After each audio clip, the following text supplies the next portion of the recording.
Quick IS. Compose your dream. Hello दोस्तों, quick class में आपका स्वागत है। हमारे चैनल द्वारा लगातार एनसीईआरटी क्लास प्रोवाइड कराई जा रही है। यह क्लास एनसीईआरटी 12 की भारतीय इतिहास में मध्यकालीन भारतीय इतिहास का तीसरा चैप्टर है, विजयनगर साम्राज्य। विजयनगर साम्राज्य के बारे में बताया गया है, कृष्णदेव राय के बारे में बताया गया है और उस समय के जो मंदिर बनाए गए थे और स्थापत्य कला कैसी थी और कौन कौन से विदेशी यात्री विजयनगर आए थे, डिटेल में दिया गया है। आप लोग वीडियो को पूरा देखिएगा। कहीं कोई डाउट होता है कमेंट करके पूछिएगा, उसका जवाब आपको दिया जाएगा। आप लोग चैनल को सब्सक्राइब कर लीजिएगा, बेल आइकन को प्रेस कर लीजिएगा, जिससे इस तरह क्लास आपको लगातार मिलती रहे। हम लोग शुरू करते हैं सीधे लेसन की ओर। यह हिस्ट्री मध्यकालीन भारत में क्लास 12 के एनसीईआरटी का तीसरा चैप्टर है। एक साम्राज्य की राजधानी विजयनगर। विजयनगर जो है 14वीं से लेकर 16वीं शताब्दी तक वह शासन किया था दक्षिण भारत में। और विजयनगर जो साम्राज्य था वो याद रखिएगा कृष्णा और तुंगभद्रा नदी के बीच में स्थित था। आप पहले इस मैप पे देख लीजिएगा, ये तुंगभद्रा है और ये कृष्णा नदी है, उसी के बीच का जो क्षेत्र था उसको रायचूर का क्षेत्र कहते हैं। वहीं पर विजयनगर साम्राज्य स्थित था। आज वर्तमान में ये कहाँ पर है, तो आज ये कर्नाटक में है। हम्पी नामक स्थान जो है वही आज विजयनगर जो है उस समय का विजयनगर था, जो आज हम्पी कहलाता है। ठीक है, हम लोग इसके बारे में पढ़ेंगे, ध्यान से देखेंगे इसको, और ये बहुत ही महत्वपूर्ण चैप्टर है, इसको समझना बहुत जरूरी है। लिखा है, विजयनगर अथवा विजय का शहर एक शहर और एक साम्राज्य दोनों के लिए प्रयुक्त नाम था। इस साम्राज्य की स्थापना 14वीं शताब्दी में की गई थी। जब इसकी स्थापना की गई थी, याद रखना, उस समय उत्तर भारत में जो है राजा कौन था, मोहम्मद बिन तुगलक था, और हरिहर और बुक्का ने इसकी स्थापना की थी, दो भाइयों ने। अपने चरमोत्कर्ष पर यह उत्तर में कृष्णा नदी से लेकर प्रायद्वीप में सुदूर दक्षिण तक फैला हुआ था।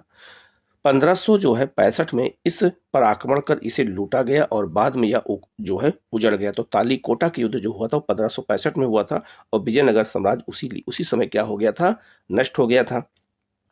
हालांकि 17वीं और 18वीं शताब्दी तक यह पूरी तरह से भी नष्ट हो गया, पर फिर भी कृष्णा और तुंगभद्रा दोआब के क्षेत्र के निवासियों की स्मृतियों में यह जीवित रहा। तो तुंगभद्रा और जो है कृष्णा के जो दोआब था, जो उसी का बीच का मैदान था, वहीं पर विजयनगर साम्राज्य स्थित था। ये भी क्वेश्चन आपको याद रखना है, जैसा आपने भी मैप पे देखा है।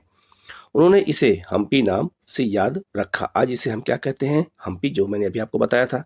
इस नाम का जो है आविर्भाव यहाँ की स्थानीय मातृ देवी जो है पंपा देवी के नाम पर हुआ है। तो पंपा देवी जो है कौन थी, ये हम्पी जो है उन्हीं के नाम पर इसका नाम रखा गया है। इन मौखिक परंपराओं के साथ साथ पुरातात्विक खोजों, स्थापत्य के नमूनों, अभिलेखों और अन्य दस्तावेजों ने विजयनगर साम्राज्य को पुनः खोजने में विद्वानों की सहायता की है। ठीक है, यहाँ पर एक चित्र दिया गया है। विजयनगर में जो राज्य था उसको चारों तरफ से मोटी दीवार से जो है घेरा गया था, तो उसी को यहाँ पर दिखाया गया है, जो आज भी वहां पर मौजूद है। अब आते हैं, हम्पी की खोज हुई। तो हम्पी की खोज हुई थी, और आज अगर पूछा जाए आपसे कि हम जो है मध्यकालीन विजयनगर की पहचान आज हम किस शहर से करते हैं, तो ये हम्पी से कहते हैं। और हम्पी जो है ये कहाँ पर है, तो आप एक मैप पे देख सकते हैं, हम्पी कर्नाटक में स्थित है। ठीक है, लिखा है कि हम्पी की खोज कैसे हुई। तो लिखा है, हम्पी के जो है भग्नावशेष मतलब होता है खंडहर। 1800 ईस्वी में एक अभियंता मतलब इंजीनियर तथा पुरातत्वविद कर्नल जो है कॉलिंग मैकेंजी द्वारा प्रकाश में लाए गए थे। अब आपको याद रखना है कि हम्पी की खोज किसने की गई थी, किसने किया था, और हम्पी को विजयनगर से जोड़ा किसने, तो मैकेंजी ने जोड़ा था। मैकेंजी जो ईस्ट इंडिया कंपनी में कार्यरत थे, ने इस स्थान पर पहला सर्वेक्षण मानचित्र तैयार किया। उनके द्वारा जो है हासिल शुरुआती जानकारियां विरूपाक्ष मंदिर भी वहीं पर है, तथा पंपा देवी के पूजा स्थल के पुरोहितों के स्मृतियों पर आधारित थी। कालांतर में 1856 में जो है छाया चित्रकारों ने यहाँ के भवनों के चित्र संकलित करने आरंभ किए, जिससे शोधकर्ता उनका अध्ययन कर पाए।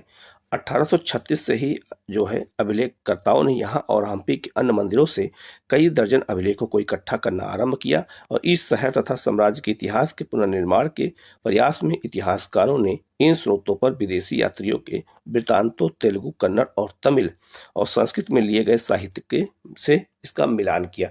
तो जो इतिहास में लिखा गया था, जो साहित्य में लिखा गया था, उसकी मदद लेकर के तब मैकेंजी ने इसकी जो है खोज किया और इसे विजयनगर साम्राज्य बताया। यहाँ लिखा है मैकेंजी के बारे में दिया है। तो लिखा है 1754 में जन्मे कॉलिंग मैकेंजी ने एक अभियंता मतलब एक इंजीनियर, सर्वेक्षक तथा मानचित्रकार के रूप में प्रसिद्धि हासिल की। 1815 में उन्हें भारत का पहला सर्वेयर जनरल बनाया गया और 1821 में अपनी मृत्यु तक वे इस पद पर बने रहे। भारत के अतीत को बेहतर ढंग से समझने और उपनिवेश के प्रशासन को आसान बनाने के लिए उन्होंने इतिहास से संबंधित स्थानीय परंपराओं का संकलन और ऐतिहासिक स्थलों का सर्वेक्षण आरंभ किया। याद रखना, इनके बारे में क्वेश्चन हमेशा पूछा जाता है, इसलिए ऐसे जो है विद्वानों को हमें अच्छे से पढ़ने की जरूरत होती है। ठीक है, आगे लिखा है जो है वह कहते हैं कि ब्रिटिश प्रशासन के जो है सुप्रभाव में आने से पहले दक्षिण भारत जो है खराब प्रबंधन की दुर्गति से लंबे समय तक जूझता रहा। विजयनगर के अध्ययन से मैकेंजी को यह विश्वास हो गया कि कंपनी स्थानीय लोगों के अलग अलग कबीलों, जो उस समय की जनसंख्या का एक बड़ा हिस्सा थे, को अब भी प्रभावित करने वाले इनमें से कई संस्थाओं, कानूनों और रीति रिवाजों के विषय में बहुत महत्वपूर्ण जानकारियां हासिल कर सकती है। तो इन्होंने जो है मैकेंजी की जो है ये काम किया और मैकेंजी का यहाँ पर फोटो भी दिया गया है। ठीक है, अभी आप देख सकते हैं और यहाँ लिखा भी है कि मैकेंजी और उनके सहायक हैं। ठीक है, तो लिखा है यह चित्रकार जो है थॉमस हिक्की द्वारा बनाए गए तैल चित्र पर आधारित है। मतलब ये वह जो है जो चित्र बनाया गया तैल चित्र उसे कहते हैं जो वाटर जो द्वारा रंग बनाए जाते हैं, मतलब उनको रंगे जाते हैं। यह लगभग 1825 ईस्वी का है, जो royal Asiatic society of Britain and Ireland के संकलन से संबंधित है। मैकेंजी के बाईं ओर दूरबीन थामे उनका चपरासी जो है सियानजी और बाईं ओर उनके ब्राह्मण सहायक हैं, एक जैन पंडित हैं और उनके पीछे तेलुगु ब्राह्मण और जो है अन्य लोग हैं। ठीक है, उनका नाम था लक्ष्मैया। तो कहने मतलब यह है कि जो दूरबीन लिए हैं सब ये लोग इनकी मदद करने के लिए थे, और जब कहीं कोई तमिल या संस्कृत में कुछ लिखा होता था तो वो पढ़ करके मैकेंजी की मदद करते थे और उसके अर्थ को वो बताते थे। ठीक है, तो आपको याद रखना है कि मैकेंजी ही विजयनगर की खोज किए थे और उन्हें हम्पी से जोड़ा था। ये बात आप अच्छे से याद रखना। आगे बढ़ते यहाँ लिखा है राय, नायक और सुल्तान। राय कौन होते थे, नायक कौन होते थे और सुल्तान क्या होता था? तो लिखा है परंपरा और अभिलेखीय साक्ष्यों के अनुसार विजयनगर साम्राज्य की स्थापना दो भाइयों हरिहर और बुक्का ने 1336 ईस्वी में की थी। तो 1336 ईस्वी में हरिहर और बुक्का दो भाइयों ने विजयनगर की स्थापना जब किया था, तो ये भी याद रखना 1336 ईस्वी में जिस समय विजयनगर राज्य की स्थापना की गई थी हरिहर बुक्का द्वारा, उस समय भारत का अर्थात दिल्ली सल्तनत का राजा कौन था? मोहम्मद बिन तुगलक। लिखा है आगे, इस साम्राज्य की अस्थिर सीमाओं से अलग अलग भाषाएं बोलने वाले तथा अलग अलग धार्मिक परंपरा को मानने वाले लोग रहते थे। ठीक है, आगे लिखा है अपनी उत्तरी सीमा पर विजयनगर शासकों ने अपने समकालीन राजाओं, जिनमें दक्कन के सुल्तान, उड़ीसा के गजपति शासक शामिल थे। तो उड़ीसा में गजपति का शासन था। उर्वर नदी घाटियां और लाभकारी विदेशी व्यापार से उत्पन्न संपदा का जो है अधिकार के लिए संघर्ष किया। साथ ही इन राज्यों के बीच संपर्क से विचारों का आदान प्रदान हुआ, विशेष रूप से स्थापत्य के क्षेत्र में होने लगा। विजयनगर के शासकों ने अवधारणाओं और भवन निर्माण की तकनीकों को ग्रहण किया, जिन्हें उन्होंने आगे और विकसित किया। इस साम्राज्य के कई भागों में पहले शक्तिशाली राज्यों जैसे तमिलनाडु में चोलों और कर्नाटक में होयसलों के राज्य का विकास हो चुका था, तो ये उनसे पहले शासन कर चुके थे। ठीक है, यहाँ लिखा है आगे, यहाँ लिखा है जो है कर्नाटक साम्राज्यमु। लिखा है यहाँ जहाँ इतिहासकार विजयनगर साम्राज्य शब्द का प्रयोग करते हैं, वहीं समकालीन लोगों ने इसे कर्नाटक साम्राज्य की संज्ञा दी है। तो ये भी आपको याद रखना है। ठीक है, ये भी कभी कभी क्वेश्चन सब पूछ दिए जाते हैं। ठीक है, आगे बढ़ते हैं हम लोग। आप ये देख सकते हैं, ये आपका है तंजावुर में बेदेश्वर मंदिर है, उसका गोपुरम है या प्रवेश द्वार। तो याद रखना, जो ये बेदेश्वर मंदिर है ये इसका प्रवेश द्वार है, जिसे प्रवेश द्वार को गोपुरम कहते थे, और ये द्रविड़ शैली में बना है। तो द्रविड़ शैली में जो गोपुरम होता था उसी को प्रवेश द्वार के नाम से जानते हैं, ये भी याद रखना। ठीक है, आगे बढ़ते हैं। लिखा है देखा, इन क्षेत्रों के शासक वर्ग ने विशाल मंदिरों जैसे तंजावुर के बेदेश्वर मंदिर और बेलूर के चन्नकेश्वर मंदिर को संरक्षण प्रदान किया। विजयनगर के शासकों जो अपने आप को राय कहते थे, याद रखना, जो विजयनगर के शासक थे वो अपने साथ कौन सा टाइटल लगाते थे? तो राय के लगाते थे। अब इसको याद रखना है, ने इन परंपराओं को आगे बढ़ाया और जैसा कि हम देखेंगे उन्हें नई ऊंचाइयों तक पहुंचाया। ठीक है, यहाँ लिखा है हाथी, घोड़े और लोग। तो लिखा है गजपति शब्द का शाब्दिक अर्थ है हाथियों का स्वामी होता है। 15वीं शताब्दी में उड़ीसा के एक शक्तिशाली शासक वंश का यही नाम था। विजयनगर के लोग प्रचलित परंपराओं में दक्कन के सुल्तानों को अश्वपति और घोड़ों के स्वामी तथा रायों की नरपति और लोगों के स्वामी को संज्ञा दी गई है। ये भी याद रखना, ऐसे शब्दों के इस्तेमाल किए होते, कभी कभी एग्जाम में ये भी हमसे पूछे जाते हैं। ठीक है, आगे लिखा है शासक और व्यापारी। तो लिखा है चूंकि इस काल में युद्ध कला प्रभावशाली अश्व सेना पर आधारित होती थी, मतलब इस समय अश्व सेना द्वारा ही युद्ध होता था, इसीलिए प्रतिस्पर्धी राज्यों के लिए अरब और मध्य एशिया से घोड़ों का आयात बहुत महत्वपूर्ण था। तो याद रखना, अरब और मध्य एशिया से ही घोड़े आयात किए जाते थे, क्योंकि यहाँ के घोड़े बहुत ही ऊंचे और उच्च नस्ल के होते हैं। यह व्यापार आरंभिक चरणों में अरब व्यापारियों द्वारा नियंत्रित था। व्यापारियों के स्थानीय समूह, जिन्हें कुदरई, चट्टी अथवा घोड़ों के व्यापारी कहा जाता था। तो ये भी क्वेश्चन पूछा गया है कि कुदरई जो है, चट्टी जो है, ये शब्द विजयनगर साम्राज्य में किसके लिए इस्तेमाल होता था? तो घोड़ों के व्यापारी के लिए। भी इन विनिमयों में भाग लेते थे, मतलब विनिमय करते थे। 1498 ईस्वी से कुछ और आगे पलटकर उभर कर आए ये पुर्तगाली थे। तो पुर्तगाली भी कब आए? 1498 में आए, और वो भी आए तो विजयनगर साम्राज्य चल ही रहा था, जो उपमहाद्वीप के पश्चिमी तट पर आए और व्यापारिक तथा सामरिक केंद्र स्थापित करने का प्रयास करने लगे। पुर्तगाली भी उनकी बेहतर सामरिक तकनीक, विशेष रूप से बंदूकों के प्रयोग ने उन्हें इस काल की उलझी हुई राजनीति में एक महत्वपूर्ण शक्ति बनाकर उभरने में सहायता की। तो पुर्तगाली क्यों उभर गए इतना ज्यादा?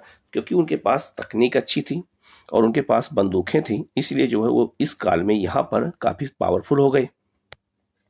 आगे बढ़ते हैं, लिखा है विजयनगर भी मसालों, वस्त्रों और रत्नों के अपने बाजारों के लिए प्रसिद्ध था। ऐसे शहरों के लिए व्यापार एक प्रतिष्ठा का मानक माना जाता था। यहाँ की समृद्ध जनता महंगी विदेशी वस्तुओं की मांग करती थी, विशेष रूप से रत्नों और आभूषणों की। दूसरी ओर व्यापार से प्राप्त राजस्व राज्य की समृद्धि में महत्वपूर्ण योगदान देता था। ये भी आपको याद रखना है कि राजस्व भी उस काल का सबसे महत्वपूर्ण स्रोत होता था। यहाँ लिखा है राज्य का चरमोत्कर्ष तथा पतन। तो राज्य का चरमोत्कर्ष कैसे हुआ और पतन कैसे हुआ? ठीक है, तो लिखा है राजनीति में सत्ता के दावेदारों में शासकीय वंश के सदस्य और सैनिक कमांडर शामिल थे। पहले राजवंश जो संगम वंश कहलाता था। तो याद रखना, विजयनगर साम्राज्य में सबसे पहले संगम वंश था, ने 1485 तक नियंत्रण रखा। उन्हें सुलुओं ने उखाड़ फेंका। तो इसके याद रखना, सालू, इसे सालू वंश से कहते हैं। तो सालू वंश ने संगम वंश को उखाड़ फेंका और उसके बाद शासन किया। तो सबसे पहले संगम ने किया, संगम के बाद सालू ने किया, जो सैनिक कमांडर थे, और वह 1503 तक सत्ता में रहे। इसके बाद तुलु ने शासन उनका स्थान ले लिया। तो पहले संगम आए, संगम के बाद सुलु आए, सुलु के बाद जो है तुलु वंश आ गया। और कृष्णदेव राय तुलु वंश से ही संबंधित थे। ये क्वेश्चन बहुत बार आ चुका है कि तुलु वंश का संबंध किससे था? तो कृष्णदेव राय से था। ठीक है, आगे बढ़ते हैं, लिखा है कृष्णदेव राय के शासनकाल की चारित्रिक विशेषता विस्तार और सुदृढ़ीकरण था। इसी काल में तुंगभद्रा और कृष्ण नदियों के बीच का क्षेत्र रायचूर दोआब जो है हासिल किया गया। तो याद रखना, रायचूर दोआब पूछा जाएगा कहाँ है? तो कृष्णा और तुंगभद्रा नदियों के बीच है, जैसा कि आपने इस मैप पे मैंने दिखाया था। अब इस मैप पे दोबारा देख करके इसको याद रखिएगा कि ये जो है, और आगे मैप पे भी इसको बताया गया है। ठीक है, 1512 उड़ीसा के शासकों का दमन किया गया। कि ये किसने किया? तो कृष्णदेव राय ने किया। 1514 में बीजापुर के सुल्तान को बुरी तरह पराजित किया। 1520 में हालांकि राज्य हमेशा सामरिक रूप से तैयार रहता था, लेकिन फिर भी यहाँ अतुलनीय जो है शांति और समृद्धि की स्थितियों में फला फूला। कुछ जो बेहतरीन मंदिरों के निर्माण और कई महत्वपूर्ण दक्षिण भारतीय मंदिरों में भव्य गोपुरमों को जोड़ने का श्रेय कृष्णदेव राय को जाता है। तो गोपुरम, जिसे प्रवेश द्वार कहते हैं मंदिर का, उसको जोड़ने में, उसको बनाने में कृष्णदेव राय ने बहुत महत्वपूर्ण भूमिका निभाई। उसने अपनी मां के नाम पर विजयनगर के समीप ही नागलपुरम नामक उपनगर की स्थापना भी की थी। तो इनकी माता का नाम नागलम था, तो नागलपुरम नामक एक नगर इन्होंने बसाया था ये विजयनगर के समीप। ये भी क्वेश्चन एग्जाम में पूछा गया है, अपनी मां के नाम पर। ये क्वेश्चन आईएएस में आया है और पीसीएस एग्जाम में भी बहुत बार पूछा गया है। आगे बढ़ते हैं, विजयनगर के संदर्भ में सबसे विस्तृत विवरण कृष्णदेव राय के या उनके तुरंत बाद कालों से हमें प्राप्त होता है। ठीक है, आगे बढ़ते हैं, तो कृष्णदेव राय की मृत्यु कब हुई थी? 1529 में। तो लिखा है कृष्णदेव राय की मृत्यु के पश्चात 1529 में राज्य के ढांचे में तनाव उत्पन्न होने लगा। मतलब उनके उत्तराधिकारी आपस में कमजोर थे, लड़ने लगे, विद्रोह होने लगा। उनके उत्तराधिकारियों को विद्रोही नायकों और सेनापतियों से चुनौती का सामना करना पड़ा।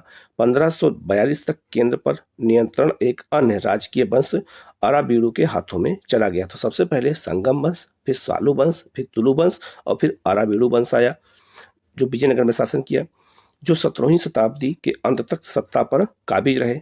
पहले की ही तरह इस काल में भी विजयनगर शासकों और साथ ही दक्कन सुल्तानों के शासकों की सामरिक महत्वाकांक्षाओं के चलते समीकरण बदलते रहे। अंततः यह स्थिति विजयनगर के विरुद्ध दक्कन सुल्तानों के बीच मैत्री समझौते के रूप में पंडित हुई। तो जो याद रखना, विजयनगर को समाप्त किसने किया था?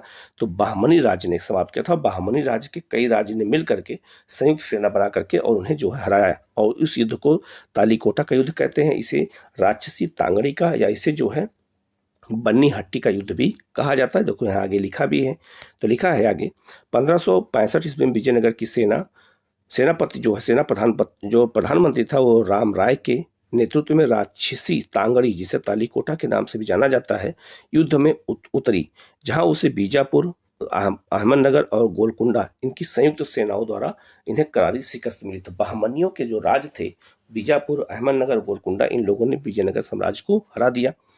विजयी सेनाओं ने विजयनगर शहर पर धावा बोलकर उसे लूटा। कुछ ही वर्षों के भीतर यह शहर पूरी तरह से उजड़ गया। अब साम्राज्य का केंद्र पूर्व की ओर हस्तांतरित हो गया, जहां अराबीडू वंश ने जो है पेनुगोंडा से और बाद में चंद्रगिरी, तिरुपति के समीप के शासन किया। तो बाद में ये लोग जो है पूरब की ओर जाकर के शासन किया और पूरा विजयनगर साम्राज्य क्या हो गया? समाप्त हो गया। ठीक है, तो ये आपको दिया गया है यहाँ पे मैप पे, आप ये मैप की आसानी से समझ सकते हैं। ये आप देख सकते हैं, ये आपका है नदी है कृष्णा, ठीक है, और ये नदी है आपका तुंगभद्रा, और यही क्षेत्र था विजयनगर। ठीक है, यहाँ आप बीदर जो है, गोलकुंडा, गुलबर्गा, बीजापुर, ये आपका क्षेत्र कौन था? बहमनियों का था। ये विजयनगर साम्राज्य पूरा फैला हुआ है, ये विजयनगर साम्राज्य था। ठीक है, इसके अलावा यहाँ चंद्रगिरी जो भी बताया गया था, यहाँ इसके बाद तंजावुर है। ठीक है, और ये पूरा क्षेत्र जो है आपको याद रखना विजयनगर साम्राज्य के अधीन आता था। इस मैप के माध्यम से आप इसको आसानी से समझ सकते हैं। ठीक है, और जो पुर्तगाली जब आए थे तो कालीकट आए थे, ये इस क्षेत्र में आए थे और उन्होंने कोचीन को अपनी राजधानी बनाई थी। ठीक है, आगे बढ़ते हैं। लिखा है, हालांकि विजयनगर शहर के जो है ध्वंस के लिए सुल्तानों की सेनाएं उत्तरदायी थी, फिर भी सुल्तानों और रायों के संबंध धार्मिक भिन्नताएं होने पर भी हमेशा या अपरिहार्य रूप से शत्रुतापूर्ण नहीं रहते थे। उदाहरण के लिए कृष्णदेव राय ने सुल्तानों में सत्ता के कई दावेदारों का समर्थन किया और यवन राज्य की स्थापना करने वाले के विरुद्ध धारण करने वाले गौरव महसूस किए। इसी कारण विजयपुर के सुल्तान ने कृष्णदेव राय की मृत्यु के बाद विजयनगर पर उत्तराधिकार के विवाद को सुलझाने के लिए हस्तक्षेप किया, और वास्तव में विजयनगर शासक और सुल्तानों दोनों की एक दूसरे के अस्थायित्व को जो है निश्चित करने की इच्छुक थी। ठीक है, आगे लिखा है, यह राम राय की जो है जोखिम भरी नीति थी, जिसके अनुसार उसने एक सुल्तान को दूसरे के विरुद्ध करने की कोशिश की। वह सुल्तान एक हो गए और उन्होंने जो है निर्णायक रूप से इन्हें पराजित कर दिया। तो पहले याद रखना, विजयनगर के जो सुल्तान राजा थे उनका जो नाम था राम राय, ये तोड़ना चाहते थे बहमनियों को, लेकिन बहमनी एक हो गए और एक होकर के उन्होंने विजयनगर साम्राज्य को क्या किया? नष्ट कर दिया पूरी तरह से। ठीक है, यहाँ जो है एक शब्द आया है यवन। यवन संस्कृत भाषा का शब्द है, जिसका प्रयोग यूनानियों और उत्तर पश्चिम के उपमहाद्वीप में आने वाली अन्य लोगों के लिए किया जाता था। तो हमारे अगर साहित्य में यवन शब्द आ जाए तो उसका मतलब क्या था? इतिहास में यूनानी से जोड़ के जाना जाता है। ठीक है, आगे बढ़ते हैं। लिखा है, राय और नायक क्या होते थे? तो लिखा है, साम्राज्य में शक्ति का प्रयोग करने वालों में सेना प्रमुख होते थे, जो सामान्यतः किलों पर नियंत्रण रखते थे, और याद रखना ये दोनों पद सेना से जुड़ा हुआ है, और जिनके पास सशस्त्र समर्थक होते थे वे होते थे। ये प्रमुख आमतौर पर एक स्थान से दूसरे स्थान पर भ्रमणशील रहते थे और कई बार बसने के लिए उपजाऊ भूमि की तलाश में किसान भी उनका साथ देते थे।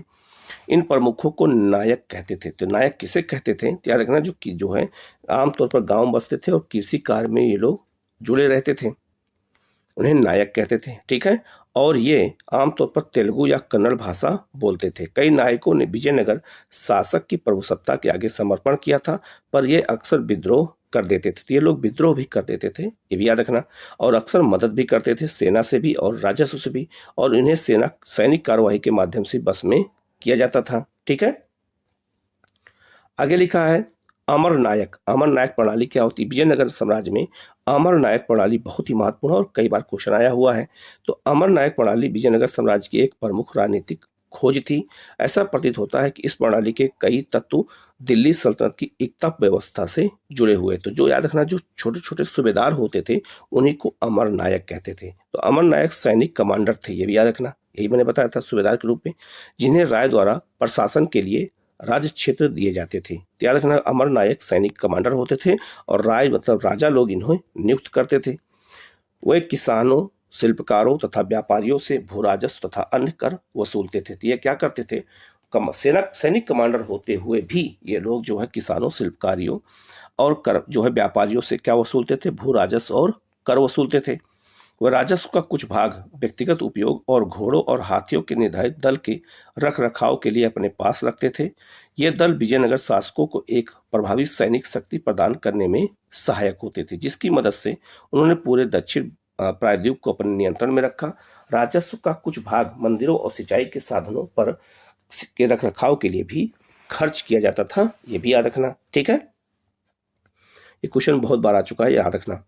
आगे लिखा है, अमर नायक राजा को वर्ष में एक बार भेंट मतलब भेजा करते थे और अपनी स्वामी भक्ति प्रकट करने के लिए राजकीय दरबार में उपहारों के साथ स्वयं उपस्थित हुआ करते थे। राजा कभी कभी उन्हें एक से दूसरे स्थान पर हस्तांतरित कर उन पर अपना नियंत्रण दर्शाता था, पर 17वीं शताब्दी में इनमें से कई नायकों ने अपने स्वतंत्र राजा स्थापित कर लिए जो है। इसी कारण केंद्रीय राजकीय ढांचे पर विघटन तेजी से होने लगा। तो जो नायक थे, अमर नायक थे, ये अपने आप को स्वतंत्र करने लगे, इसलिए विजयनगर साम्राज्य धीरे धीरे क्या हो गया?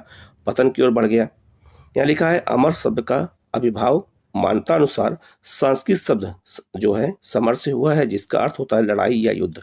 या फारसी शब्द अमीर से भी मिलता जुलता है, जिसका अर्थ होता है ऊंचे पद पर कुलीन व्यक्ति। तो अमर शब्द यहाँ जो यूज किया गया है, ये कुलीन व्यक्ति के संदर्भ में भी यूज हुआ है। ठीक है, हम लोग आगे बढ़ते हैं। लिखा है, विजयनगर राजधानी तथा उसके परिप्रदेश क्या है? परिप्रदेश मतलब उसके आसपास के कौन कौन से प्रदेश थे, उसको हमें जानना है। तो लिखा है, अब हम उस समय के सबसे प्रसिद्ध शहरों में से एक विजयनगर की ओर रुख करते हैं। तो विजयनगर कहाँ था? मैंने बताया था आपको मैप के माध्यम से। ये जो है बताया है, ये कृष्णा और गोदावरी के बीच में है।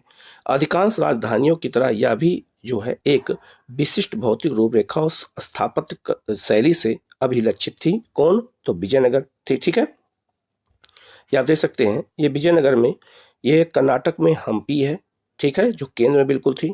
ये तुंगभद्रा नदी है और उसके बाद ऊपर में कृष्णा होगा और ये आपका केंद्रीय भाग है। तो अलग अलग क्षेत्रों में राजनीतिक व्यवस्था के रूप में विजयनगर को बांटा गया था। ठीक है, यहाँ लिखा है, शहर के रूप में, शहर के विषय में खोज। तो लिखा है, विजयनगर के राजाओं तथा उनके नायकों के बड़ी संख्या में अभिलेख मिले हैं, जिनमें मंदिरों को दिए जाने वाले दानों का उल्लेख और महत्वपूर्ण घटनाओं का विवरण है। जब कोई राजा या कोई नायक जो जमींदार होता था, जब किसी मंदिर को दान करता था तो उस पर एक अभिलेख लिखा जाता था, तो उस पर उसका नाम होता था। तो उससे ये मालूम चला कि ये लोग कौन कौन क्या क्या बनवाया था। कई यात्रियों ने शहर की यात्रा की और इसके बारे में लिखा। इनमें सबसे उल्लेखनीय वृत्तांत निकोलो दा कांटी और नामक एक इटली का व्यापारी था।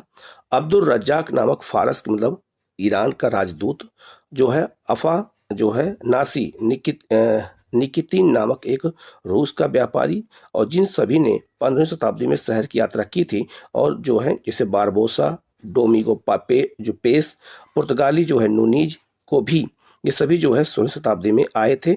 इन सब के विवरण हमें जानकारी मिलती है। ठीक है, ध्यान रखना कि किसके समय में कौन सा यात्री आया था, ये लिस्ट भी आप लोग यहाँ देख लीजिएगा, इसको भी आप लोग याद कर लीजिएगा। जैसे जो है अगर देखा जाए तो विजयनगर में अब्दुल रज्जाक किसके समय में आया था? देवराय प्रथम समय में आया था। उसी तरह से कृष्ण देवराय के समय में कौन कौन आया है, इसको पूरा देख करके आप अच्छे से याद कर लीजिएगा, नोट कर लीजिएगा। ये सब क्वेश्चन एग्जाम में पूछे जाते हैं, तो आपको ये याद होना चाहिए।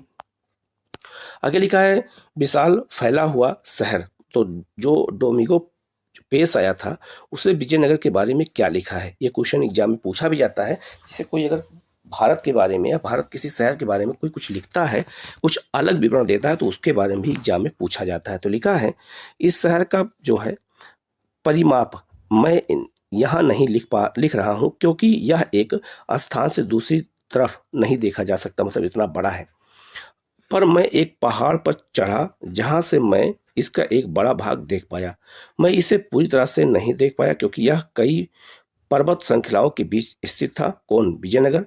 वहां से मैंने जो देखा वह मुझे रोम जितना विशाल प्रतीत हुआ और देखने में अत्यंत सुंदर। इसमें पेड़ों के कई उपवन हैं, आवासों के बगीचों में तथा पानी की कई नालियां जिसमें आती हैं तथा कई स्थानों पर झीलें हैं तथा राजा के महल के समीप की खजूर के पेड़ों का बगीचा और अन्य फल प्रदान करने वाले वृक्ष लगाए गए हैं। तो ये जो है एक तरह का जो है वास्तविक विवरण, प्राकृतिक विवरण देने का प्रयास विजयनगर का डोमिगो पेस ने किया था। ठीक है, यहाँ लिखा है जल संपदा। तो लिखा है विजयनगर की भौगोलिक स्थिति के विषय में सबसे चौंकाने वाला तथ्य तुंगभद्रा नदी का द्वारा यहाँ निर्मित एक प्राकृतिक कुंड है। याद रखना, तुंगभद्रा नदी पर एक कुंड बनाया गया था, तुंगभद्रा बांध। आप इस मैप दे सकते हैं, ये आज भी, ये तुंगभद्रा डैम आज भी वहां पर मौजूद है, जलाशय मौजूद है। यह नदी उत्तर पूर्व दिशा में बहती है तथा आसपास के भू दृश्य जो है रमणीय, मतलब बहुत सुंदर ग्रेनाइट की पहाड़ियों से परिपूर्ण है जो शहर के चारों ओर करधनी का निर्माण करती ही प्रतीत होती है, मतलब एक बाउंड्री का निर्माण करती है। इन पहाड़ियों से कई जल धाराएं आकर नदी से मिलती हैं। लगभग सभी धाराएं के आस साथ साथ बांध बनाकर अलग अलग आकारों के हौज बनाए गए थे। चूंकि यह जो है प्रायद्वीप के सबसे शुष्क क्षेत्रों में से एक था, इसीलिए पानी के संचय और इसे शहर तक ले जाने के व्यापक प्रबंध करना आवश्यक था। ऐसे महत्वपूर्ण हौजों में एक का निर्माण 15वीं शताब्दी के, हौज मतलब होता है तालाब, शताब्दी के आरंभ वर्षों में हुआ, जिसे आज जो है कमल जो है पुरम जलाशय कहा जाता है। तो बहुत सारे जलाशय का निर्माण सिंचाई व्यवस्था के लिए विजयनगर में किया गया था। इस हौज के पानी से न केवल आसपास के खेतों को सींचा जाता था बल्कि उसे एक नहर के माध्यम से राजकीय जो है केंद्र तक ले जाया जाता था। सबसे महत्वपूर्ण जल संबंधी संरचनाओं में से एक है जो है हिरिया नहर, को आज भी भग्नावशेषों के रूप में देखा जा सकता है। ये क्वेश्चन एग्जाम में आया भी था।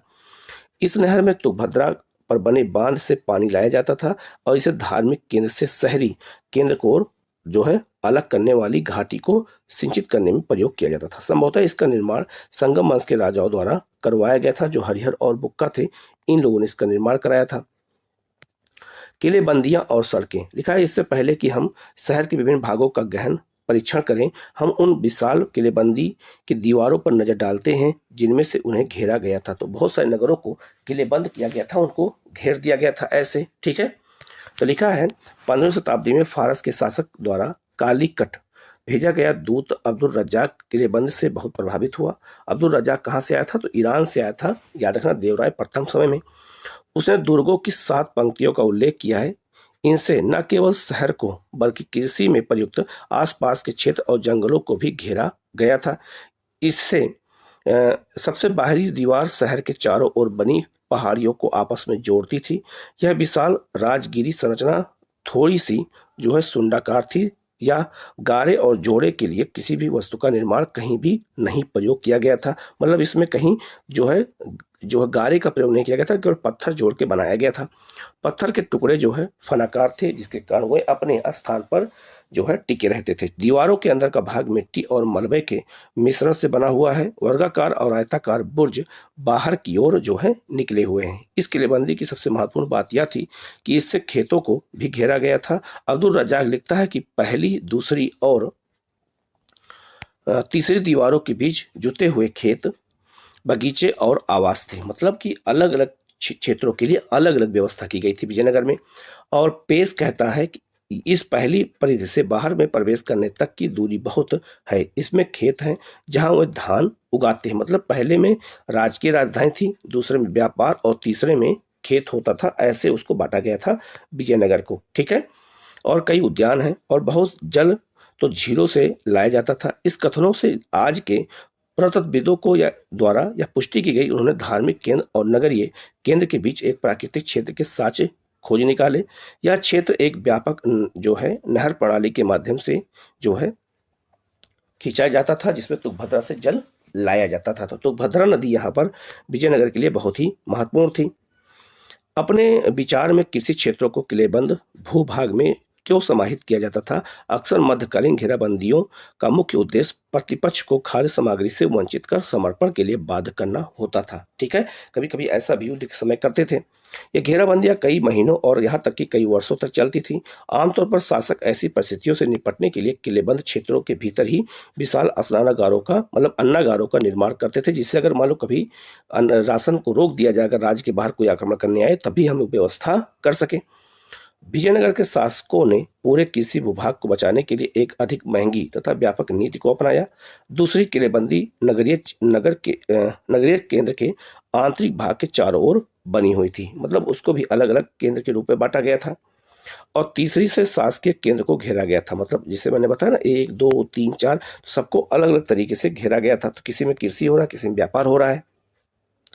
आगे लिखा है, जिसमें महत्वपूर्ण इमारतों के प्रत्येक समूह को अपनी जो ऊंची दीवारों से घेरा गया था। दुर्ग में प्रवेश के लिए अच्छी तरह सुरक्षित प्रवेश द्वार थे जो शहर को मुख्य सड़कों से जोड़ते थे। प्रवेश द्वार विशिष्ट स्थापत्य के नमूने थे जो अक्सर उन संरचनाओं को परिभाषित करते थे जिसमें प्रवेश को वे नियंत्रित करते थे। ठीक है, किलेबंदी बस्ती में आने के लिए प्रवेश द्वार पर बनी मेहराब और साथ ही द्वार के ऊपर गुंबद जो है बनाई जाती थी। जैसे आप यहाँ देख सकते हैं, जब राज कोई अंदर प्रवेश करता था नगर के, तो ऐसे ही उसको गेट बहुत सारा बड़ा मिलता था, उसे हम गोपुरम कहते थे। ठीक है, आगे लिखा है, तुर्की सुल्तानों द्वारा परिवर्तित स्थापत्य के चारित्रिक तत्व पाए जाते हैं। कला इतिहासकार इस शैली को इंडो इस्लामिक या हिंद जो है इस्लामी शैली कहते हैं, क्योंकि ऐसे स्थापत्य कला में भारत और इस्लाम दोनों को जो है हमें विशेषता देखने को मिलती है, क्योंकि इसका विकास विभिन्न क्षेत्रों के स्थानीय स्थापत्य की परंपराओं के साथ संपर्क से हुआ था। इसीलिए याद रखना इसमें दोनों का योगदान था, इसलिए इसको इंडो इस्लामिक शैली के नाम देते हैं। आगे लिखा है, प्रत्नविदों ने शहर के अंदर की तथा वहां से बाहर जाने वाली सड़कों का अध्ययन किया। इनकी पहचान प्रवेश द्वारों से होकर जाने वाले रास्तों के अनुरेखण तथा फर्श वाली सड़कों की खोजों से की गई थी। सड़कें सामान्यतः पहाड़ी भूभाग से बचकर घाटियों से होकर ही इधर उधर घूमती थी। सबसे महत्वपूर्ण सड़कों में से एक कई मंदिरों के प्रवेश द्वारों से आगे बढ़ी हुई थी और इनके दोनों ओर बाजार थे। तो इस तरह से संरचना का निर्माण कहाँ किया गया था? विजयनगर में। आगे लिखा है, शहरी केंद्र की ओर मतलब शहरी जो केंद्र थे, तो शहरी केंद्र की ओर जाने वाली सड़कों पर चले तो सामान्य लोगों के आवासों के अपेक्षाकृत कम पुरातात्विक साक्ष्य मिलते हैं। मतलब ऐसा लगता है कि वहाँ शहरी आवास केंद्र कम थे। पुरातत्वविदों ने कुछ स्थानों जिनमें शहरी केंद्र का उत्तर पूर्वी कोना भी शामिल है में एक परिष्कृत चीनी मिट्टी पाई और उनका सुझाव है कि हो सकता है कि इन स्थानों में अमीर व्यापारी वर्ग रहते थे या मुस्लिम रियासी मोहल्ला भी था जहां स्थित मकबरों और मस्जिदों के विशिष्ट कार्य है। फिर भी उनका स्थापत्य हम्पी में मिले मंदिरों के मंडपों के स्थापत्य से मिलता जुलता है। तो मतलब जो यहाँ के मंदिर भी बनाए गए और जो मस्जिद भी बनाए गए इस्लाम धर्म से, वो भी सब एक जैसे मिलते हैं। सामान्य लोगों के आवासों जो अब अस्तित्व में नहीं है का 16वीं शताब्दी का पुरातात्विक यात्री बारबोसा कुछ इस प्रकार वर्णन करता था। बारबोसा भी विजयनगर में आया था, अभी मैंने आपको पूरा विवरण दे भी दिया था। तो बारबोसा क्या कहता है विजयनगर के बारे में? लोगों के अन्य आवास छप्पर के हैं पर फिर भी सुदृढ़ है, मजबूत है और व्यवसाय के आधार पर कई खुले स्थानों पर लंबी गलियों में व्यवस्थित हैं। ठीक है, मतलब वहां बहुत अच्छे से चीजों को बनाया गया है। क्षेत्र सर्वेक्षण इंगित करते हैं कि इस पूरे क्षेत्र में बहुत से पूजा स्थल और छोटे मंदिर थे जो विविध प्रकार के संप्रदायों जो संभवतः विभिन्न समुदायों द्वारा संरक्षित थे के प्रचलन की ओर संकेत करते हैं। सर्वेक्षणों से यह भी इंगित होता है कि कुएं, बरसात के पानी वाले जलाशय और साथ ही मंदिरों के जलाशय संभवतः सामान्य नगर निवासियों के लिए पानी के स्रोत का कार्य करते हैं। तो आप समझ सकते हैं कि जलाशय का इस्तेमाल पानी पीने के लिए भी उस समय होता था। ठीक है, अब आप यहाँ देख सकते हैं, ये आपका है चीनी मिट्टी के बर्तन हैं जो बने थे उस समय मिले थे, उनके टुकड़े मिले हैं। ये जो है आप देख सकते हैं, ये उत्कृत पट्टी का एक भाग है। ठीक है, और यहाँ देख सकते विजयनगर की में एक मस्जिद, ये विजयनगर में एक मस्जिद है, ये उस समय बनी थी, उसी का चित्र यहाँ पर दिखाया गया है। ठीक है, आगे लिखा है राजकीय केंद्र। तो राजकीय केंद्र क्या था? तो राजकीय केंद्र बस्ती के दक्षिण पश्चिमी भाग में स्थित था।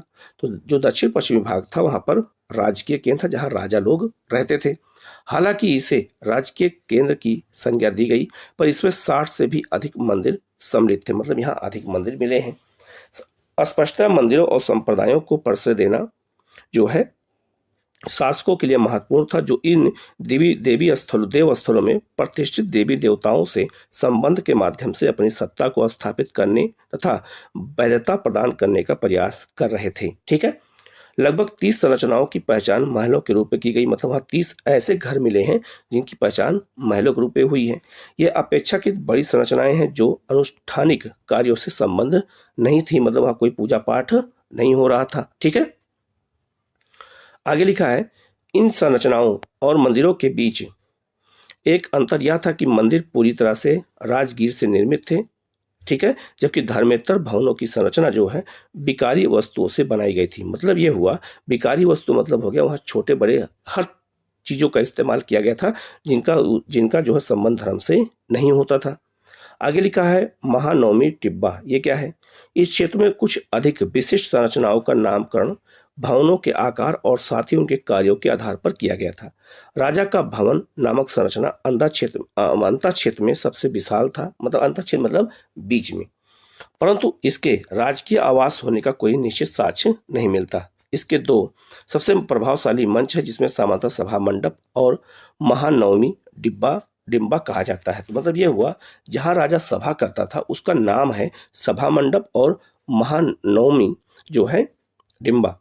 पूरा क्षेत्र ऊंची दोहरी जो दीवारों से घिरा था, मतलब सुरक्षा के लिए, और इनके बीच में एक गली है। सभा मंडप एक ऊंचा मंच है जिसमें आसपास के निश्चित दूरी पर जो है लकड़ी के स्तंभों के लिए छेद बने हुए हैं। इसमें जो है दूसरी मंजिल है जो इन स्तंभों पर टिकी थी। तब जाने के लिए, मतलब वहां तक जाने के लिए सीढ़ी बनी हुई थी। ठीक है, और स्तंभों के एक से दूसरे मतलब बहुत सारे पास होने के बहुत कम खुला स्थान बचता होगा, और इसीलिए स्पष्ट नहीं है कि यह मंडप किस प्रयोजन के लिए बनाया गया था। मतलब इसका भी हमें प्रमाण नहीं मिलता है। शहर के सबसे ऊंचे स्थानों में से एक पर स्थित महानवमी डिब्बा एक विशालकाय मंच है जहाँ सबसे ऊपर है। ठीक है, आप ये देख सकते हैं, ये ऐसे बना हुआ है, ये महानवमी डिब्बा है, ये आप देख सकते हैं डिब्बा। ठीक है, ये किसके लिए बनाया गया था? इसका मतलब यहाँ पे कोई किसी चीज की घोषणा करने के लिए बनाया गया रहा होगा। ठीक है, ऊंचा स्थल है। तो लिखा है, महानवमी जो है डिब्बा एक विशालकाय मंच है जो लगभग 11,000 वर्ग फीट के आधार से 40 फीट की ऊंचाई पर बना मतलब तक जाता है। ऐसे साक्ष्य मिले हैं, इससे पता चलता है कि इस पर एक लकड़ी की संरचना बनी थी। मंच का आधार उभारकार जो है उत्कीर्ण से पटा हुआ था। इस संरचना से जुड़े हुए अनुष्ठान संभवतः सितंबर और अक्टूबर के शरद मासों में बनाए जाने वाले 10 दिन के हिंदू त्योहार, जिसे दशहरा या दुर्गा पूजा या नवरात्रि या महानवमी नामों से जाना जाता है। और महानवमी दिसंबर के अवसर मतलब दिवस के अवसर पर निष्पादित किए जाते थे। मतलब यहाँ कोई बड़े बड़े त्योहार होते थे। इस अवसर पर विजयनगर शासक अपने रुतबे, ताकत और अधिराज्य का प्रदर्शन करते थे। जब इस समय यह समारोह होता था तो इनको ये पता चलता था कि राजा कितना महान है। इस अवसर पर होने वाले जो है धर्मानुष्ठानों में मूर्ति की पूजा, राज्य के अश्व की पूजा, भैंसों और अन्य जानवरों की बलि सम्मिलित थी। मतलब ये सब सारे काम होते थे। इसी पर नृत्य, कुश्ती प्रतिस्पर्धा और साज लगे घोड़ों, हाथियों और रथों और सैनिकों की शोभा यात्रा, और साथ ही प्रमुख नायकों और अधीनस्थ राजाओं द्वारा राजा और उनके अतिथियों को दी जाने वाली औपचारिक भेंट इस अवसर के प्रमुख आकर्षण थे। इन उत्सवों के गहन सांकेतिक अर्थ थे। त्योहार के अंतिम दिन राजा अपनी तथा अपने नायकों की सेना का खुले मैदान में आयोजित भव्य समारोह में निरीक्षण करते थे। मतलब ये सब सारे काम उस समय होते थे। इस अवसर पर नायक राजा के लिए बड़ी मात्रा में भेंट और साथ ही नियत कर भी लाते थे। मतलब कर और भी लाया जाता था जब यह जो है धार्मिक समारोह होता था। आगे लिखा है, क्या महानवमी डिब्बा जो आज अस्तित्व में है वह एक विस्तृत अनुष्ठान का केंद्र था। विद्वानों का मानना है कि संरचना के चारों ओर का स्थान सशस्त्र आदमियों, औरतों और बड़ी संख्या में जानवरों की शोभा यात्रा के लिए पर्याप्त नहीं था। राजकीय केंद्र में स्थित कई और संरचनाओं की तरह यह भी एक पहेली बना हुआ है। मतलब अभी कुछ विद्वान ये भी कहते हैं कि नहीं, ऐसा कुछ नहीं था। यहाँ पे ये जो है अभी स्पष्ट नहीं हो पाया कि यहाँ पे क्या हो रहा था। ठीक है, यहाँ पे हम देख सकते हैं ये आपका है जो है महानवमी जो है डिब्बा, ठीक है, जहाँ पे ये सारे अनुष्ठान काम किए जाते थे उसको बताया गया है।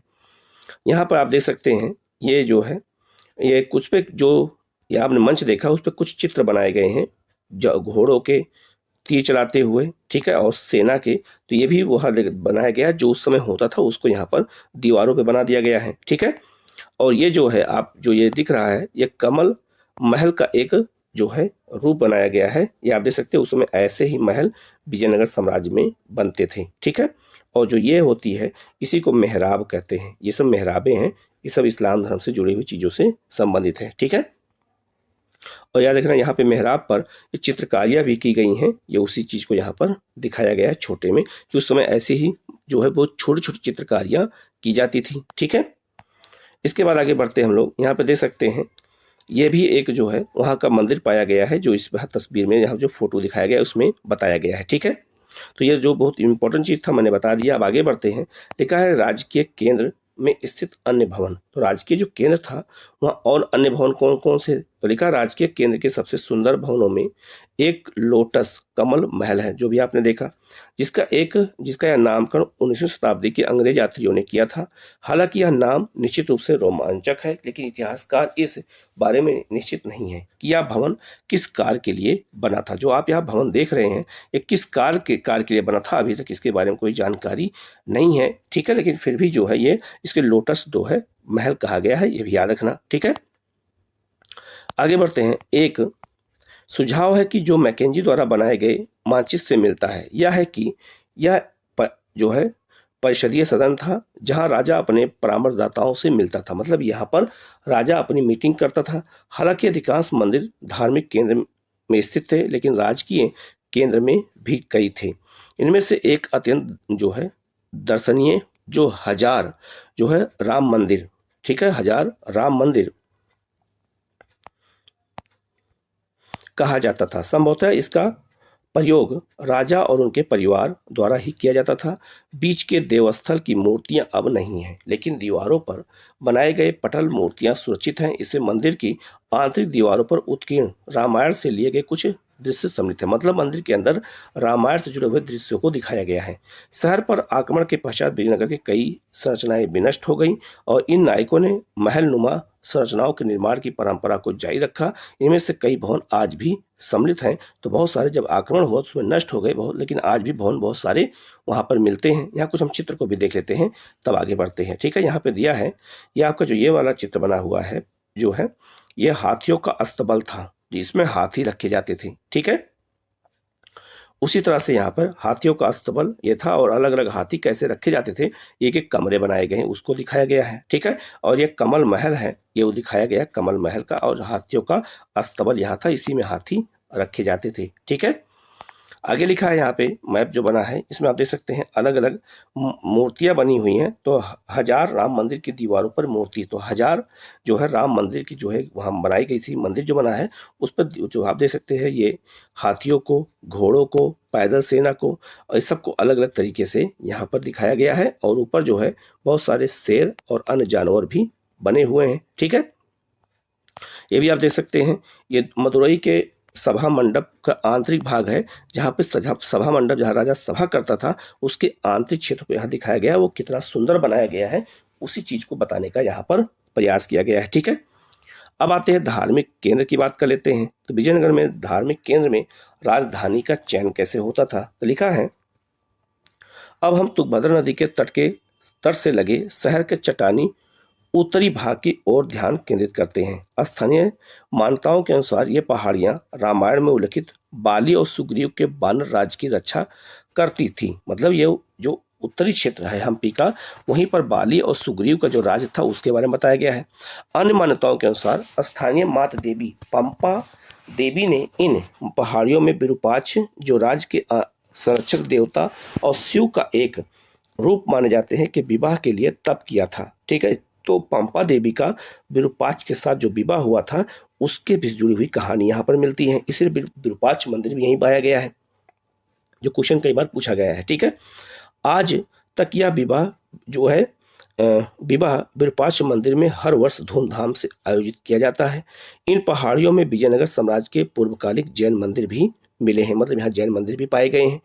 दूसरे शब्दों में यह क्षेत्र कई धार्मिक मान्यताओं से संबंध था। इस क्षेत्र में मंदिर निर्माण का एक लंबा इतिहास रहा है, जो पल्लव, चालुक्यों, होयसल तथा चोल वंशों तक सीमित मतलब तक कहा जाता है। आमतौर पर शासक अपने आप को ईश्वर से जोड़ने के लिए मंदिर निर्माण को प्रोत्साहन देते थे।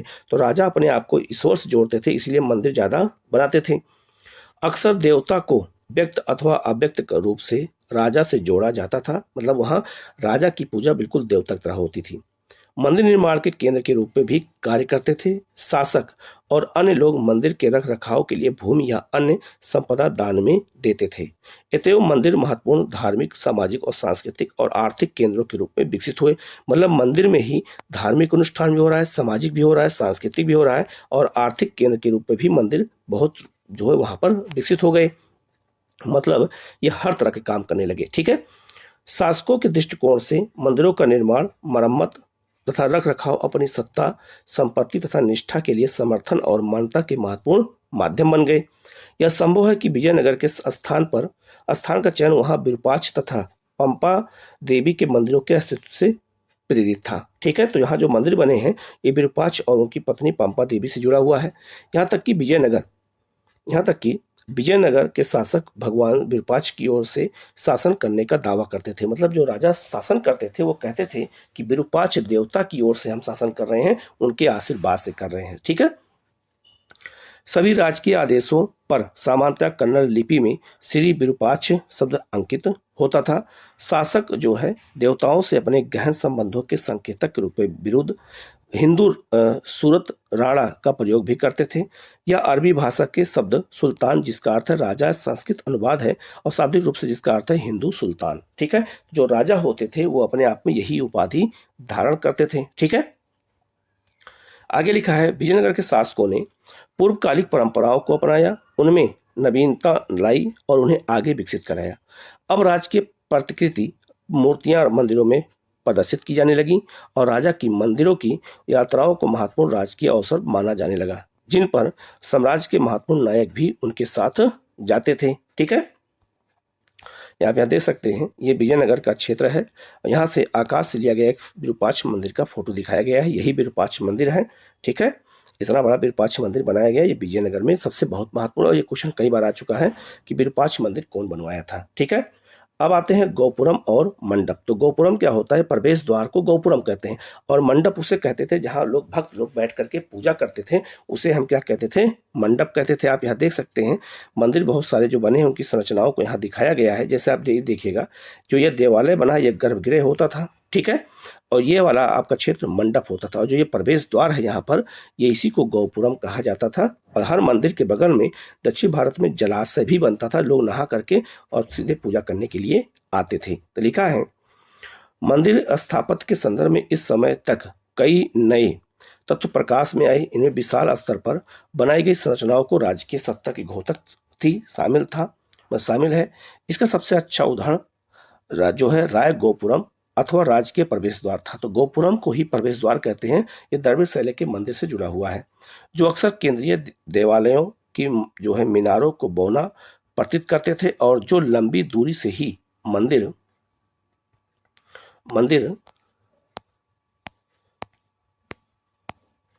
के होने का संकेत देते थे। तो याद रखना, जो गोपुरम लोग दूर से देखते थे तो समझ जाते थे ये कोई मंदिर ही है। ठीक है। ये संभवतः शासकों की ताकत का याद भी दिलाते हैं। जितना ऊंचा गोपुरम होगा माना जाएगा उतना ही महान राजा है। ठीक है। जो इतनी ऊंची इमारतों के निर्माण के लिए आवश्यक साधन, तकनीक और कौशल जुटाने में सक्षम था। अन्य विशिष्ट अभिलक्षणों में मंडप तथा लंबे स्तंभ वाले गलियारे जो अक्सर मंदिर परिसर में स्थित देव स्थलों के चारों ओर बने थे सम्मिलित हैं। अब हम दो मंदिरों को और सूक्ष्मता से देखेंगे, विरूपाक्ष मंदिर और विट्ठल मंदिर। तो विट्ठल स्वामी मंदिर और विरूपाक्ष मंदिर यही दोनों मंदिर बनाए गए थे। कहाँ पर? विजयनगर में। तो लिखा है, विरूपाक्ष मंदिर का निर्माण कई शताब्दियों में हुआ। हालांकि अभिलेखों से पता चलता है कि सबसे प्राचीन मंदिर 9वीं-10वीं शताब्दी में था। विजयनगर साम्राज्य की स्थापना के बाद इसे कहीं अधिक बड़ा किया गया। मुख्य मंदिर के सामने बड़ा मंडप कृष्णदेव राय के अपने राज्याभिषेक के उपलक्ष्य में बनवाया गया था। जब राज्याभिषेक हुआ था किसका? कृष्णदेव राय का, तब मंडप का निर्माण किया गया था। ठीक है, आगे लिखा है जो है इसे सूक्ष्मता से उत्कीर्ण स्तंभों से सजाया गया था, मतलब छोटे छोटे उसमें चित्रकारियां मतलब मूर्तियां बनाई गई थी। पूर्वी गोपुरम के निर्माण का श्रेय भी उसी को दिया जाता है। इन परिधानों से लगता मतलब अर्थ है कि केंद्रीय देवालय पूरे परिसर के एक छोटे भाग तक ही सीमित रहा था। ठीक है, तो आप ये जो आपने संरचना यहाँ पे देखी है अभी आपने, जब दोबारा देखिएगा ये वही मंदिर को दिखाया गया है।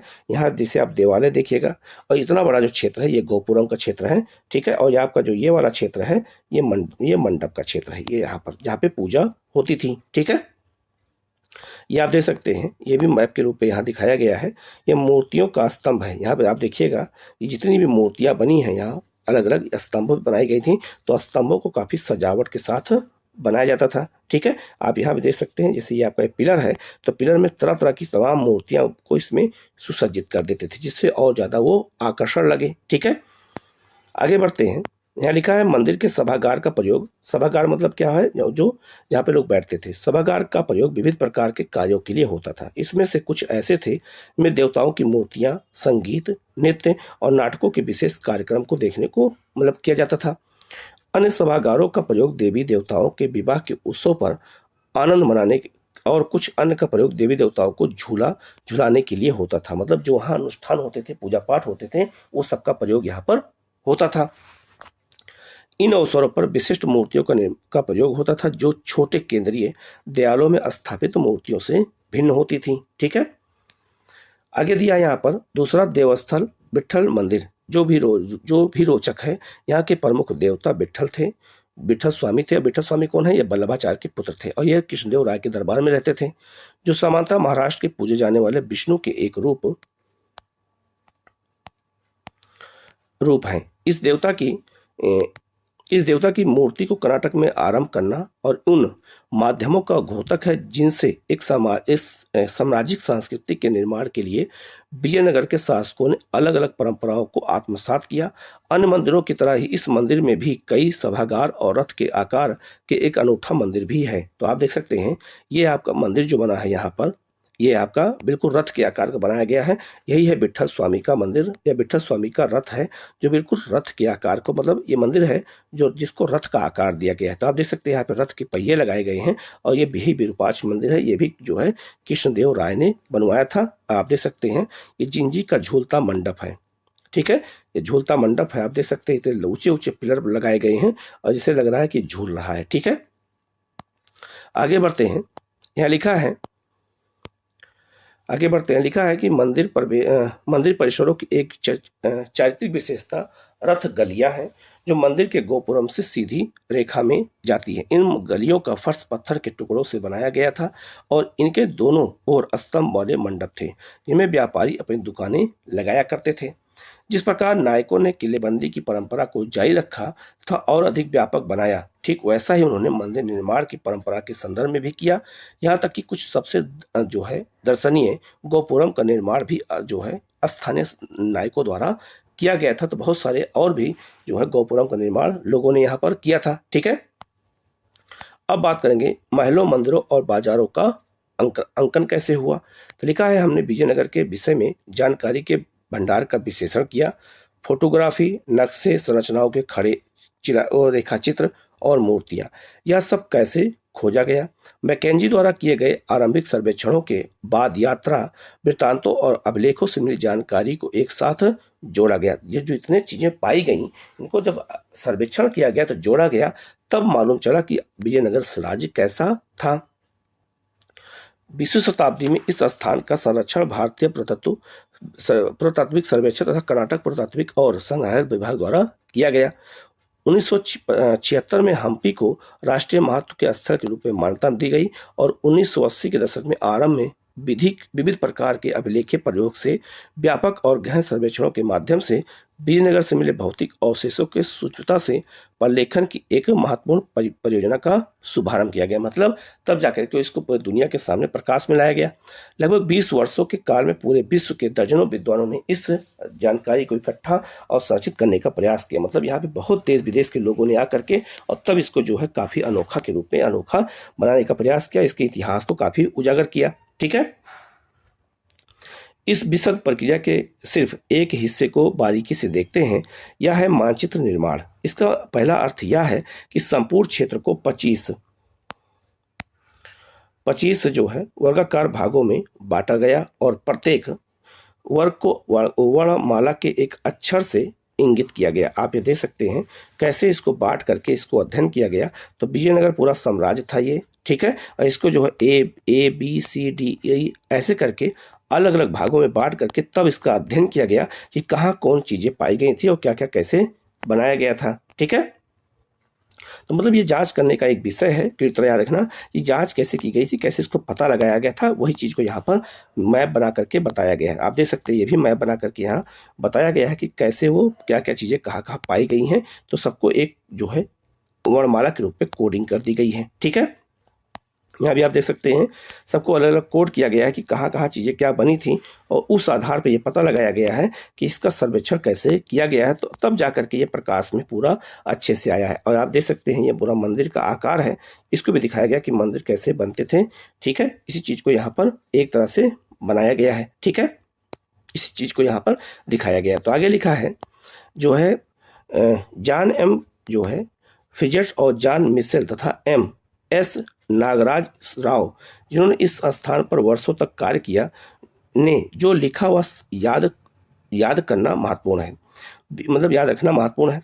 विजयनगर के स्मारकों के अपने अध्ययन में हमें नष्ट हो चुकी लकड़ी और वस्तुओं, स्तंभ, टेक, धरन, भीतरी और छत लटकते हुए छज्जों के अंदरूनी भाग और मीनारों की एक पूरी श्रृंखला की कल्पना करनी पड़ती है। जो टूट गए थे उसकी कल्पना की गई कि कैसे वो बने थे, उसी के बारे में यहाँ पर बताया गया है।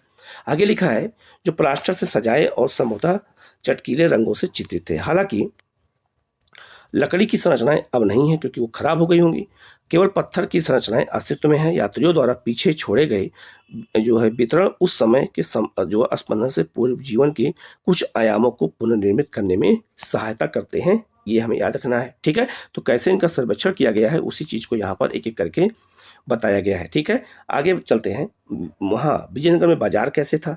तो जो डोमिंगो पेस था उसने एक बाजार का सजीव चित्रण किया है। कैसे किया है, तो लिखा है कि आगे जाने पर एक चौड़ी और सुंदर गली पाते हैं।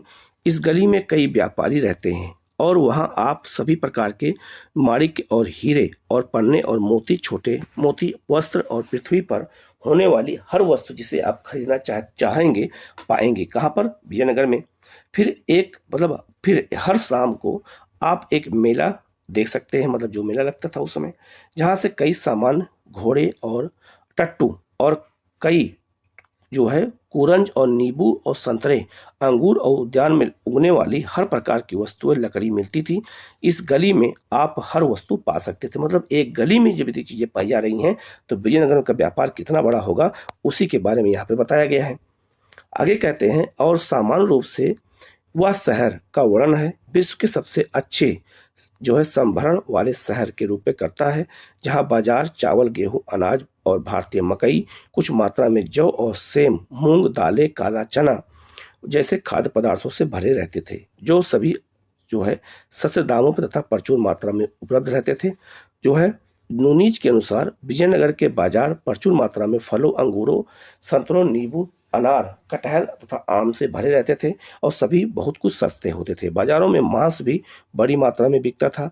नूनीज उल्लेख करता है कि भेड़ बकरी का मांस, सुअर, मृग मांस, तीतर एक पक्षी होता है, खरगोश, कबूतर, बटेर और सभी प्रकार के पक्षी, चिड़िया, चूहे और बिल्लियां, छिपकलियां जो है विजयनगर के बाजारों में बिकती थी। मतलब हर तरह से चीजें विजयनगर में बिकती थी, उसी चीज का सजीव चित्रण किया गया है, ठीक है। हम आगे बढ़ते हैं। लिखा है उत्तरों की खोज में प्रश्न। सुरक्षित भवन हमें यह उन तरीकों के विषय में बताते हैं जिनसे स्थानों को व्यवस्थित किया जा गया और उन्हें प्रयोग में लाया गया। वह हमें यह भी बताते हैं कि किन वस्तुओं और तकनीकों से उनका निर्माण किया गया और कैसे किया गया। उदाहरण के लिए किसी शहर की किलेबंदी के अध्ययन से हम उनकी प्रतिरक्षण आवश्यकताओं और सामरिक तैयारी को समझ सकते हैं। यदि हम उनकी अन्य स्थानों के भवनों से तुलना करें तो भवन हमें विचारों के फैलाव और सांस्कृतिक प्रभावों के बारे में बताते हैं। जो उस समय भवन बने थे उससे हमें कई चीज़ों की जानकारी मिलती है कि उस समय का समाज कैसा था, उस समय का विचार कैसे थे और उस समय का कल्चर कैसा था। ठीक है, आगे लिखा है, वो अक्सर ऐसे चिन्हों से परिपूर्ण रहते थे जो उनके सांस्कृतिक संदर्भ का परिणाम होता था। उन्हें हम समझ सकते हैं जब हम अन्य स्रोतों जैसे साहित्यिक अभिलेखों और लोक प्रचलित परंपराओं से मिली जानकारी को जब हम संयोजित करते हैं तब हमें चीज़ों को बारे में पता चलता है। आगे लिखा है, स्थापत्य तत्वों के परीक्षण हमें यह नहीं बताते हैं कि सामान्य पुरुष, महिलाएं और बच्चे जो शहर और उसके आसपास क्षेत्र में रहने वाली जनसंख्या का एक बड़ा भाग थे, इन प्रभावशाली भवनों के विषय में क्या सोचते थे। मतलब ये चीज़ें जानकारी नहीं मिल पाई कि उसमें जो आम आदमी थे वो क्या करते थे। क्या उनकी शाही सेना शाही केंद्र अथवा धार्मिक केंद्र में किसी भी भाग में पहुंच हो सकती थी। मतलब जो आम आदमी थे क्या वो कभी इन सब क्षेत्रों में पहुंच सकते थे। ठीक है, क्या वह मूर्ति के सामने तेजी से निकलने वाले अथवा देखने के लिए रुकते, सोचते और उनके जटिल चित्रण को समझने का प्रयास करते थे। ठीक है, और वह लोग जिन्होंने इन विशाल निर्माण परियोजनाओं पर कार्य किया था उन उद्यमों के विषय में क्या सोचते हैं। मतलब जिन्होंने निर्माण किया वो कौन थे, जिनके लिए उन्होंने अपना श्रम दान दिया था। ठीक है, कृष्णदेवराय लिखा है, परिदृश्य की कुछ समस्याओं को पुनः याद करने के लिए तमिलनाडु में चिदम्बरम के मंदिर के गोपुरम में रखी कृष्णदेवराय की इस सुंदर प्रतिमा को देखिए। ठीक है, तो कृष्णदेवराय की सुंदर प्रतिमा जो है यहाँ पे दिखाई गई है, ये आप देख सकते हैं, एक कृष्णदेवराय की प्रतिमा है जिसको दिखाया गया है। तो लिखा है आगे, स्वाभाविक है कि इस शासक इसी रूप में अपने आप को प्रस्तुत करते थे। पेश जो रोमियो पेश था, राजा का वर्णन कुछ इस तरह करता है, जो है मझला कद, गोरा रंग और अच्छी दाढ़ी, मतलब काठी, कुछ मोटा और राजा के चेहरे पर चेचक के दाग। तो इस तरह से वर्णन कौन करता है, तो जो यात्री उस समय आया था। ठीक है, यहाँ पे लिखा है आगे निष्कर्ष रूप में लिखा है, हालांकि क्या निर्माण करना, स्थान, कौन सा माल प्रयोग करना और किस शैली का अनुसरण करना, ये सभी जो है निर्णय शासक लेते थे। पर इतने विशाल उद्यमों के लिए आवश्यक विशिष्ट ज्ञान किसके पास था। भवनों के नक्शे कौन बनाता था। राजगीर पत्थर काटने वाले मूर्तिकार जो वास्तव में निर्माण कार्य करते थे कहाँ से आते थे। क्या उन्हें युद्ध के दौरान पड़ोसी क्षेत्रों से बंदी बनाया जाता था। उन्हें किस प्रकार के वेतन मिलते थे। निर्माण गतिविधियों का अधीक्षण कौन करता था। निर्माण के लिए कच्चा माल कैसे और कहाँ से लाया जाता था। ये कुछ प्रश्न ऐसे हैं जिनके उत्तर हम भवनों और उनके अवशेषों को देखने मात्र से नहीं लगा सकते। संभवतः अन्य स्रोतों के प्रयोग से जारी शोध और की ओर संकेत करते हैं। इनसे हम केवल अभिलेखों से इनकी जानकारी इकट्ठा नहीं कर सकते हैं। ठीक है, तो इस चैप्टर में जो महत्वपूर्ण चीजें थी मैंने बता दिया है। आप यहाँ देख सकते हैं, कुछ यहाँ डेट के बारे में भी दिया गया है, आप इसको भी देख लीजिएगा। लिखा है लगभग 1200 से 1300 ईस्वी के बीच में दिल्ली सल्तनत की स्थापना की गई थी। ठीक है, तो 1206 से लेकर के 1526 तक। ठीक है, 1300 से 1400 ईस्वी में विजयनगर साम्राज्य की स्थापना की गई थी। बहमनी राज्य की स्थापना कब की गई, तो 1300 याद रखना 47 में और 1336 में विजयनगर की गई थी। जौनपुर, काशी और मदुरई की सल्तनत भी इसी समय बनाई गई थी। 1400 से 1500 ईस्वी के बीच में उड़ीसा के गजपति राज्य की स्थापना 1435 में। गुजरात और मालवा के सुल्तानों की स्थापना। अहमदनगर, बीजापुर और बरार क्षेत्र के सुल्तान की स्थापना 1500 से 1600 में। पुर्तगालियों द्वारा गोवा पर विजय 1510 ईस्वी में। बहमनी राज्य का विनाश, गोलकुंडा की सल्तनत का उदय 1518 में। बाबर द्वारा मुगल साम्राज्य की स्थापना 1526 में। ये सब चीजें याद रखना, इसे क्वेश्चन एग्जाम में पूछा जाता है। कहीं कोई डाउट होता है कमेंट करके पूछेगा, उसका जवाब आपको दिया जाएगा। यहाँ कुछ और देख लेते हैं। 1800 में मैकेंजी द्वारा विजयनगर की यात्रा की गई थी। 1856 में क्या हुआ था, एलेक्जेंडर ग्रानिलो ने हम्पी के जो है ये अवशेषों का विस्तृत विवरण दिया था। 1876 में पुरास्थल की मंदिरों के दीवारों के अभिलेख जो है ये फ्रीड द्वारा पढ़े गए थे। 1902 में जॉन मार्शल के अधीक्षण संरक्षण कार्य प्रारंभ किया था और 1986 में हम्पी को यूनेस्को की विश्व विरासत सूची में शामिल कर लिया गया। तो याद रखना हम्पी आज विश्व विरासत स्थल में शामिल है यूनेस्को के। ठीक है, तो कुछ महत्वपूर्ण प्रश्न हैं, इनको जो है मेंस के जुड़े हुए तो पीटी क्वेश्चन है नहीं, बाकी अलग से इन सारे क्वेश्चनों का हम डिस्कशन करेंगे। आप लोग चैनल को सब्सक्राइब कर लीजिएगा, बेल आइकन को प्रेस कर लीजिएगा, जिससे इस तरह क्लास आपको लगातार मिलती रहे। Okay, thank you.